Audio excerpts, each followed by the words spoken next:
So in today's class जिससे मैंने बताया कि हम क्या करने वाले हैं, आपका लोड एक्सटेंशन कर्व हम करेंगे।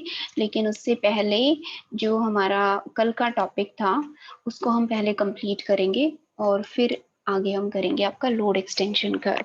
तो in last we were doing Poisson's ratio. तो हमने एक बात कही थी कि भाई अगर हम किसी ऑब्जेक्ट के ऊपर किसी डायरेक्शन में किसी भी डायरेक्शन में अलोंग लेंथ या उसके ब्रेथ की डायरेक्शन में किसी भी डायरेक्शन में हम फोर्स लगाते हैं, तो जिस भी डायरेक्शन में हम फोर्स लगाते हैं उसमें तो चेंज आता ही आता है।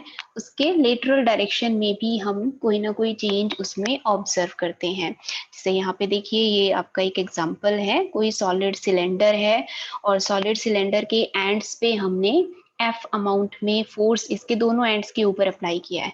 तो ये अगर इलास्टिक है तो हम क्या ऑब्जर्व करेंगे, इसकी जो लेंथ है उसमें हम एक्सटेंशन ऑब्जर्व करेंगे। तो ये जो डॉटेड हमने शो किया है, ये डॉटेड क्या है, एक्सटेंडेड है। डिफॉर्म जो हो गया फोर्स लगाने के बाद, वो हमने शेप इसकी शो की है। तो जैसे इसकी लेंथ इंक्रीज हो गई, उसी तरह हमने देखा कि पहले जो इसका डायमीटर था, अब वो डायमीटर क्या हो गया, डिक्रीज हो गया। तो अलोंग लेंथ अगर इंक्रीमेंट हो रहा है तो उसकी लेटरल या फिर ट्रांसवर्स डायरेक्शन में या परपेंडिकुलर डायरेक्शन में हम क्या ऑब्जर्व करेंगे, डिक्रीमेंट ऑब्जर्व करेंगे। तो दोनों डायरेक्शंस में चेंज आप देख रहे हो, तो उन दोनों में ही आपने क्या चीज कैलकुलेट की थी, स्ट्रेन हमने कैलकुलेट की थी। तो अलोंग लेंथ हम लॉन्गिट्यूडनल स्ट्रेन कहेंगे और परपेंडिकुलर डायरेक्शन में जो आप स्ट्रेन ऑब्जर्व करोगे वो क्या हो जाएगी, आपकी लेटरल स्ट्रेन हो जाएगी। तो लॉन्गिट्यूडनल स्ट्रेन और लेटरल स्ट्रेन की वैल्यू, जो भी चेंज हम ऑब्जर्व कर रहे हैं, इसके बेसिस पे हम फिर बहुत आसानी से लिख सकते हैं। ठीक, तो हम यहाँ पे हमने एक वायर ले ली है, सिलेंड्रिकल क्रॉस सेक्शन की वायर है। Consider a wire of original length L, जिसकी ओरिजिनल लेंथ एल है और डायमीटर क्या है, डी है। एक जो एंड है उस एंड पे हमने उसको फिक्स कर दिया है और उसका जो फ्री एंड है उस फ्री एंड पे हमने एफ अमाउंट में फोर्स ऐसे डाउनवर्ड डायरेक्शन में अप्लाई कर दिया है। ठीक, if a tensile force acts in the direction as shown in image, downward direction में अगर हम उसके ऊपर टेंसाइल स्ट्रेस लगाते हैं, टेंसाइल कब हम ऑब्जर्व करते हैं, जब हम इंक्रीमेंट देखते हैं आपके डायमेंशन में। तो इंक्रीमेंट हमारा यहाँ पे हो रहा है, तो it means this force can be called as tensile force. और इसकी वजह से जो स्ट्रेस आएगी उसको आप टेंसाइल स्ट्रेस भी कह सकते हो। ठीक है, length of wire increases from L to L plus L. Length में हमने इंक्रीमेंट देखा, स्मॉल एल अमाउंट से इंक्रीज हो गई लेंथ, whereas diameter decreases from D to D minus small D. Small D ये जो अमाउंट है यहाँ पे आपने देखा, ये हमने मान लिया कि स्मॉल डी अमाउंट से वो क्या हो रहा है, आपका डिक्रीज हो रहा है। डेल्टा डी भी लिख सकते हो आप उसको, स्मॉल डी भी लिख सकते हो, जो चेंज आप देख रहे हैं उसे। ठीक है, दोनों के विद रिस्पेक्ट टू अब आप स्ट्रेन की वैल्यू लिख लोगे। Longitudinal strain, change in length divided by original length. उसी तरह से लेटरल स्ट्रेन हो जाएगा हमारा change in diameter divided by original diameter. अब इसके सामने हमने माइनस का साइन अप्लाई कर दिया। माइनस क्यों हमने अप्लाई किया, क्योंकि इसमें हमने डिक्रीमेंट देखा, अपोजिट चेंज हमने इसमें ऑब्जर्व किया। लेंथ के अलोंग इंक्रीज हो रहा था, डायमीटर के अलोंग डिक्रीज हो रहा था, उस वजह से हमने इसके साथ क्या अप्लाई कर दिया, माइनस का साइन यहाँ पे अप्लाई कर दिया। ठीक है, और कोई मतलब नहीं है इस माइनस साइन का, सिर्फ वही लिखना है आपने, change in diameter divided by original diameter. ठीक, उसके बाद में Poisson's ratio of a material of wire is given by, Poisson's ratio का हमने कल फॉर्मूला लिखा था, that was lateral strain divided by longitudinal strain, ratio of lateral strain to longitudinal strain is called Poisson's ratio. Sigma से हम उसे represent करते हैं, तो sigma can be written as lateral strain की वैल्यू लिखेंगे ऊपर और नीचे क्या लिख देंगे, लॉन्गिट्यूडनल स्ट्रेन की वैल्यू लिख देंगे। तो ये जो आपके पास आया है ये क्या बन गया, आपका फॉर्मूला हो गया पॉइजन्स रेशियो का। यहाँ पे आपको अगर आप किसी बुक में से रीड करेंगे तो स्मॉल डी की जगह डेल्टा डी, जैसे यहाँ लिखा हुआ है ना डेल्टा डी, इस तरह से यहाँ पे डेल्टा डी लिखा हुआ भी हो सकता है और इसकी जगह पे डेल्टा एल भी मिल सकता है आपको। ठीक। नाउ ये चीज मैंने आपको बता दी कि जो नेगेटिव साइन है, तो negative sign has been taken as the longitudinal and lateral strains are mutually in opposite sense. तो ये अपोजिट सेंस में है, एक बढ़ रहा है दूसरा घट रहा है, that's why one is taken as positive and other is taken as negative. आप इंक्रीज जहां हो रहा है उसको आपने पॉजिटिव कह दिया, और जहां डिक्रीज हो रहा है उसको आपने नेगेटिव बोल दिया।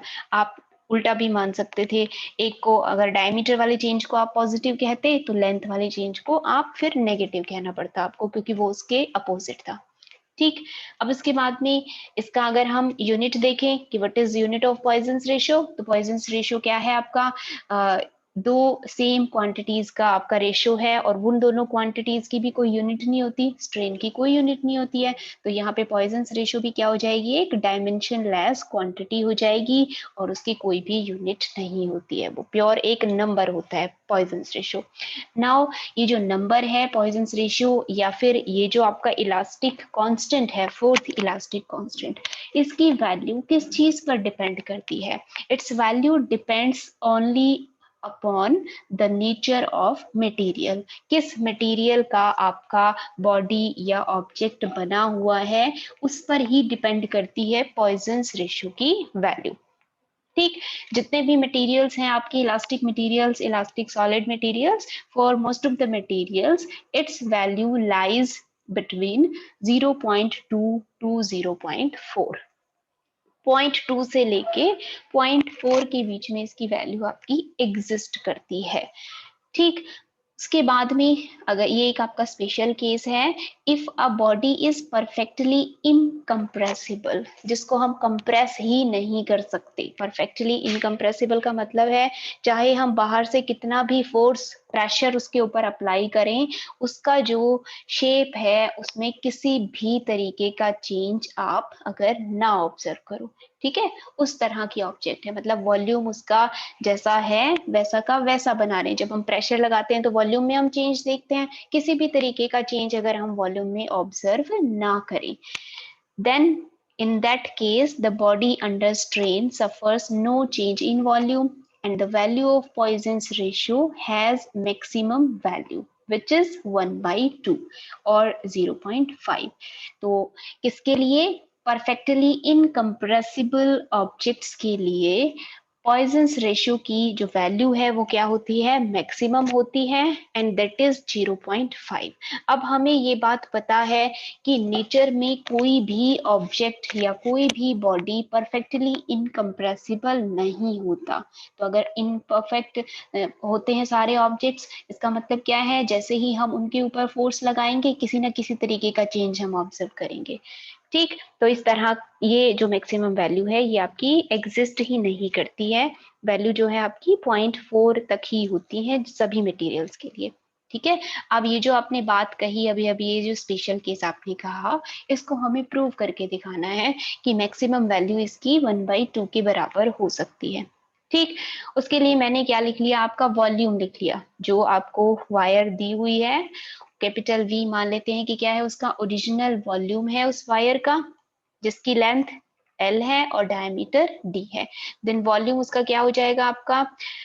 पाई आर स्क्वायर H, आप ऐसा लिखते हैं वॉल्यूम, तो पाई की जगह पे पाई लिख लिया, आर स्क्वायर की जगह पे क्या आ जाएगा? Diameter divided by 2। आर को हम लिखते हैं D/2 लिखते हैं, तो उसका स्क्वायर कर देंगे तो D²/4 हो जाएगी वहां पे वैल्यू। उसके लिए लिखा हुआ है आपका π/4 D², और उसकी जो हाइट है वो किसके बराबर है? लेंथ के बराबर है, तो वहां पे L लिख दिया। ठीक है। तो पाई आर स्क्वायर एच वाला फॉर्मूला यूज करके आपने उसका वॉल्यूम लिख लिया जो आपने वायर लिया है उसका। ठीक। अब if the change in volume accompanying the stretching force be dV, हम ये मान लेते हैं कि जो भी हमने बाहर से फोर्स लगाया उसके ऊपर, उसके with respect to dV amount में क्या हो गया, उसके अंदर चेंज हम ऑब्जर्व कर रहे हैं। ठीक। अब उस चेंज को मैथमेटिकली हम कैसे कैलकुलेट कर सकते हैं? It can be simply calculated by differentiating this equation। v के लिए जो आपने इक्वेशन लिखी है, इस इक्वेशन को आप अगर डिफरेंशिएट कर दो तो डिफरेंशिएट करने के बाद आपके पास dv की वैल्यू आ सकती है। तो हम इसको डिफरेंशिएट कर देंगे। यहाँ पे डायमीटर भी आपका वेरिएबल है और लेंथ भी वेरिएबल है, इसलिए आप दोनों की विद रिस्पेक्ट टू ही क्या करोगे, इसे डिफरेंशिएट करोगे। पाई बाई 4 कांस्टेंट है, उसको हमने बाहर लिख लिया आपका। उसके बाद में हमने क्या किया, सबसे पहले l को कांस्टेंट मान लिया और d स्क्वायर का डिफरेंशिएशन लिख दिया, दैट विल बी 2d और चेंज इन d, तो small change in d is d capital D की फॉर्म में लिख दिया। उसके बाद प्लस, अब d स्क्वायर हमारा कांस्टेंट मान लेते हैं और l में चेंज लिख लेते हैं, तो l में चेंज क्या हो जाएगा, dl हो जाएगा। ठीक है भाई, तो ये आ गया आपके पास डिफरेंशिएशन। ठीक, अब आपने जो स्पेशल केस बताया था उसमें आप कह रहे हो कि if the volume of wire under the stretching force remains unchanged, क्योंकि हम कह रहे थे कि परफेक्टली इनकम्प्रेसिबल है हमारी बॉडी, तो परफेक्टली इनकम्प्रेसिबल है इसका मतलब फोर्स लगाने के बाद भी उसका वॉल्यूम उतना ही रहेगा। तो ये जो हमने चेंज लिखा है, that change will be equal to 0। तो dv की वैल्यू परफेक्टली इनकम्प्रेसिबल के लिए क्या होगी, 0 के बराबर होगी। तो यहाँ पे dv को हम 0 पुट कर देंगे, तो जो आपका राइट हैंड साइड में है, यहाँ से पाई बाई 4 0 हो जाएगा लेफ्ट हैंड साइड में जाके, बाकी जो भी है उसको हमने लिख लिया 2 capital D into change in D into L plus D square into change in L is equal to 0। ठीक है, अब इसे थोड़ा सा सॉल्व कर लेंगे। आप यहाँ पे देखिए d आपका कॉमन आ रहा है, तो इस पूरे d को यहाँ से कॉमन लेके इसको 0 कर देंगे, तो 2l into change in d plus d into change in l is equal to 0। ठीक, अब इस दो टर्म्स में से एक को आप एक तरफ रख लोगे और दूसरी टर्म को राइट हैंड साइड में लेके चले जाओगे। अब क्या करेंगे कि d की टर्म्स को एक तरफ इकट्ठा कर लेंगे और l की टर्म्स को एक तरफ हम इकट्ठा कर लेंगे, और वो भी हमने किस तरह से करना है कि चेंज ऊपर आए और ओरिजिनल जो डायमेंशन है वो नीचे आए। तो dl को यहाँ रखेंगे लेफ्ट हैंड साइड में और कैपिटल L जो लिखा हुआ है इसको इसके नीचे ले आएंगे, तो dl डिवाइडेड बाई l, -2 को बिल्कुल ऐसे ही रहने दिया। उसके बाद में small change in d divided by d, change in diameter divided by original diameter। इसको हमने इंटेंशनली ऐसे लिखा है, आप इसको l by dl भी लिख सकते थे, d by change in d भी लिख सकते थे, लेकिन हमारी जो डेफिनेशन है लेटरल स्ट्रेन की और लॉन्गिट्यूडनल स्ट्रेन की, उसमें क्या आता है, चेंज ऊपर आता है और ओरिजिनल जो लेंथ है वो नीचे आती है, या ओरिजिनल डायमेंशन है वो नीचे आती है, इसलिए हमने ऐसे लिखा। अब जो हमारा फॉर्मूला था पॉइजन्स रेशियो का, उसमें ऊपर क्या था, लेटरल स्ट्रेन, और नीचे क्या था आपका, लॉन्गिट्यूडनल स्ट्रेन था। ठीक है, अब इसमें आप यहाँ से dl बाई एल की वैल्यू इसके अंदर पुट कर दोगे, तो वो dl बाई 2 की वैल्यू क्या है यहाँ पे, -2 d divided by capital D, इसको लिख लेंगे, ये दोनों टर्म्स आपस में कैंसिल हो जाएंगी, माइनस माइनस साइन आपस में कैंसिल हो जाएंगे, and Poisson's ratio will be equal to 1/2, that is 0.5। किसके लिए, परफेक्टली इनकम्प्रेसिबल बॉडीज के लिए। तो आपसे ये पूछा जा सकता है एक कंसेप्चुअल क्वेश्चन कि ये प्रूव करके दिखाओ कि परफेक्टली इनकम्प्रेसिबल ऑब्जेक्ट्स के लिए पॉइजन्स रेशियो की वैल्यू मैक्सिमम होती है, या फिर ऐसा भी कह सकते हैं कि वैल्यू 0.5 के बराबर होती है।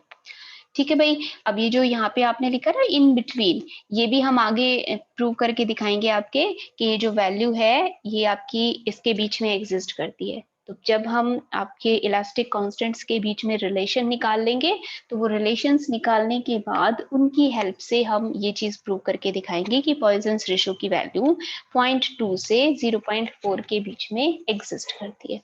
ठीक है, ये एक इम्पॉर्टेंट टॉपिक था हमारा पॉइजन्स रेशियो, तो इसको आपने बड़े ध्यान से रीड करना है। इसके बाद में जो हमारा नेक्स्ट टॉपिक है, that is behaviour of a wire under increasing load. तो जब हम इंक्रीजिंग लोड का मतलब है कि जब स्ट्रेस की वैल्यू हम इंक्रीज कर रहे होते हैं, उस समय हम क्या चेंज ऑब्जर्व करते हैं किसी इलास्टिक वायर के अंदर।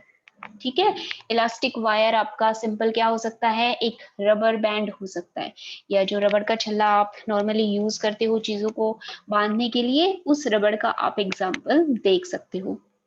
जो थिक वाले रबड़ होते हैं, थोड़े से मोटे जो रबड़ होते हैं, उनको उनके ऊपर आप इसे करके भी देख सकते हो। आप उनको स्ट्रेच करोगे बाहर की तरफ, स्ट्रेच करने का मतलब क्या है कि आप उसके ऊपर फोर्स अप्लाई कर रहे हो।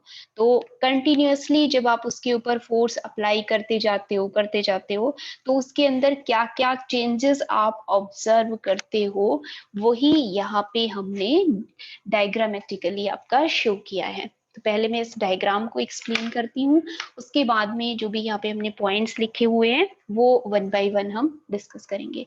इसे ही स्ट्रेस स्ट्रेन कर्व कहते हैं और इसी को ही लोड एक्सटेंशन कर्व कहते हैं। ठीक है, बिकॉज लोड इज स्ट्रेस और एक्सटेंशन का मतलब है स्ट्रेन।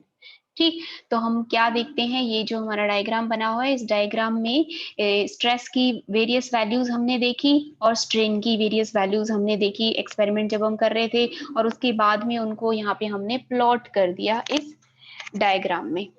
ठीक है, तो हम क्या चीज ऑब्जर्व करते हैं, एक हमने क्या ले लिया है, एक होमोजीनियस वायर ले लिया है ऑफ यूनिफॉर्म क्रॉस सेक्शन। इसका मतलब क्या है कि जो हमारी वायर है, उस वायर, होमोजीनियस का मतलब सेम मटेरियल की बनी हुई है, किसी तरीके की मिक्सिंग नहीं है उसके अंदर, एक ही मटेरियल से बनी हुई है।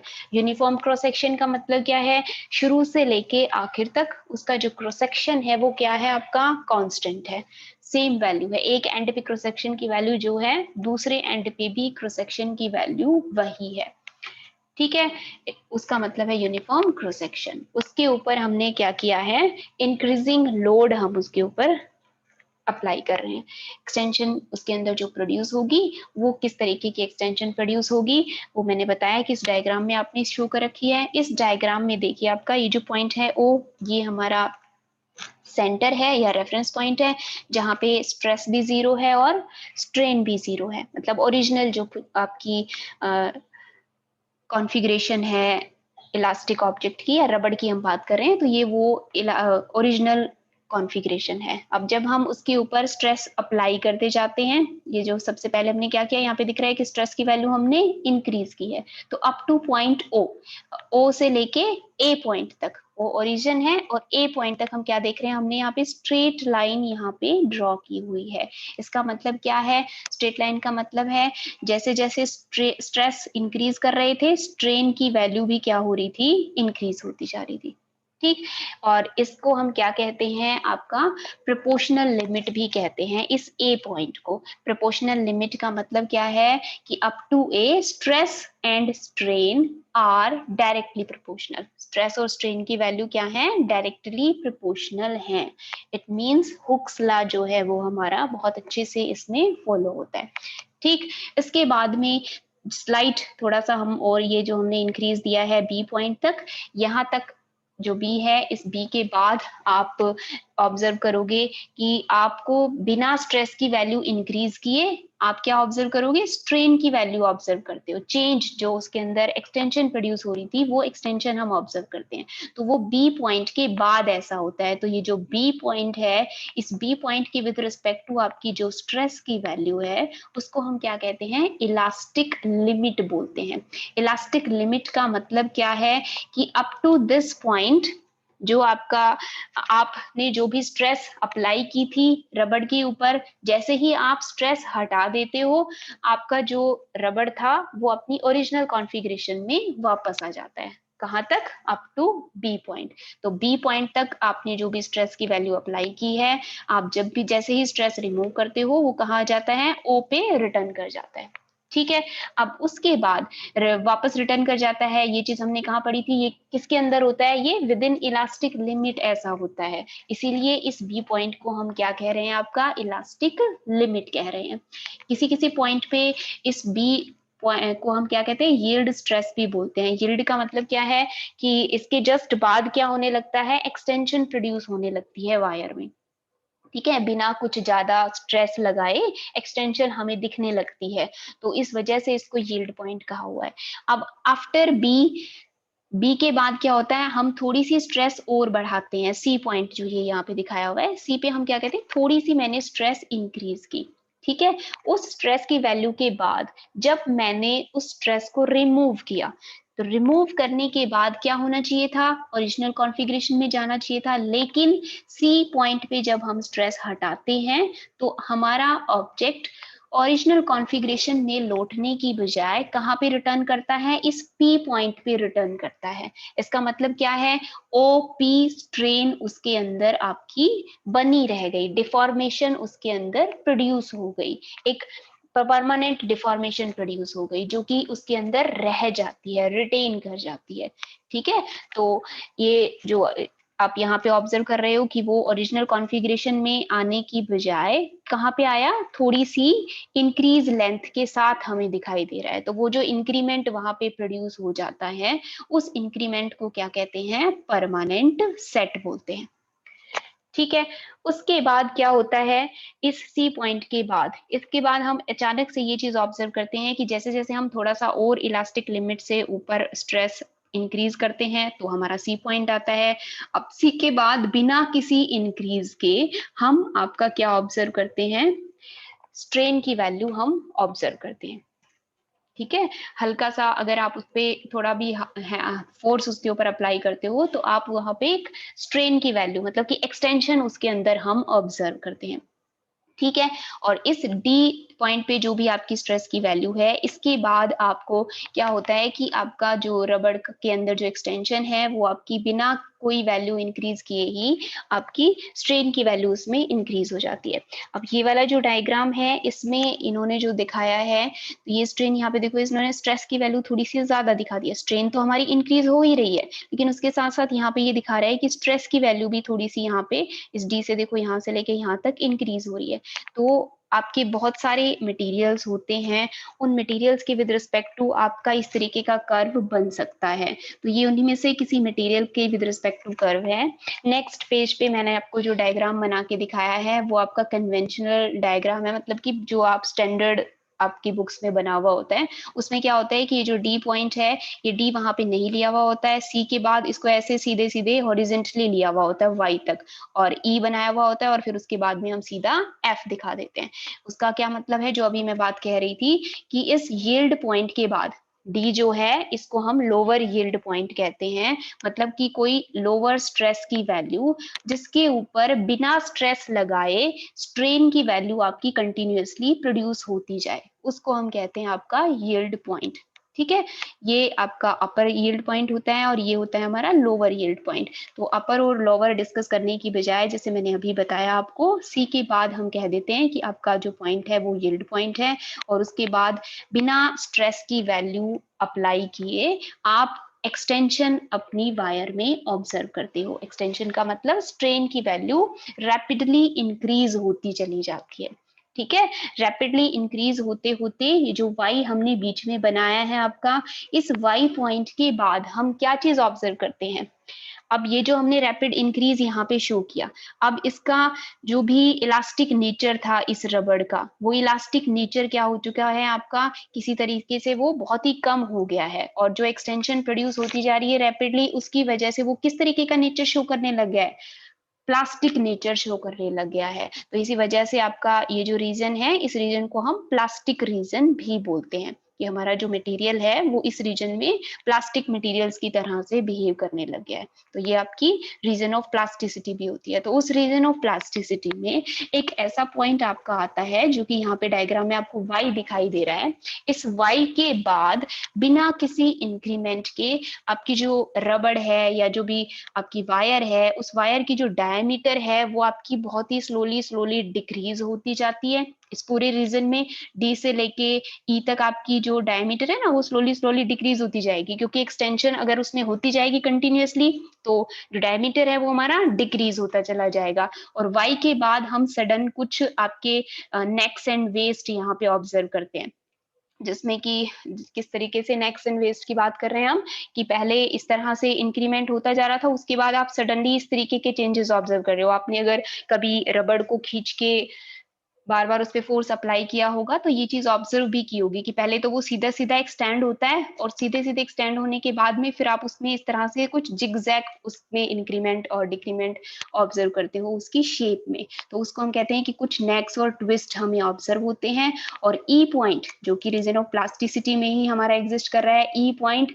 इस ई पॉइंट की विद रिस्पेक्ट टू जो भी स्ट्रेस की वैल्यू है, वो स्ट्रेस की वैल्यू क्या कहलाती है आपकी, मैक्सिमम स्ट्रेस की वैल्यू, जो कि वो इलास्टिक ऑब्जेक्ट सस्टेन कर सकता है। इसके जस्ट बाद क्या होता है, रबड़ हमारा ब्रेक हो जाता है। तो इसी पॉइंट को आपका क्या कहते हैं, ब्रेकिंग पॉइंट भी कहते हैं। ब्रेकिंग पॉइंट आपका नॉर्मली इसके जस्ट बाद में एक और पॉइंट होता है, उसको बोलते हैं ब्रेकिंग पॉइंट एफ को। इसको क्या बोलते हैं आपका, मैक्सिमम स्ट्रेस या फिर अल्टीमेट स्ट्रेंथ बोलते हैं, या फिर इसको आपका कहते हैं कि ये मैक्सिमम वैल्यू है जो कि अल्टीमेट स्ट्रेंथ, टेंजाइल स्ट्रेंथ या फिर ब्रेकिंग स्ट्रेस भी आप इसको बोल सकते हो, जिसके बाद अगर आपने कोशिश की स्ट्रेस हल्का सा इंक्रीज करने की, तो वायर हमारी क्या हो जाएगी, दो पार्ट्स में ब्रेक हो जाएगी। ठीक है, तो ये जितने भी पॉइंट्स थे वन बाय वन मैंने इन सभी को एक्सप्लेन किया है आपका। अब ये जो हमारा रिटर्न है, ये जो हमारी नेक्स्ट क्लास है ना, उसके अंदर हम इसे रीड करेंगे। ठीक है भाई।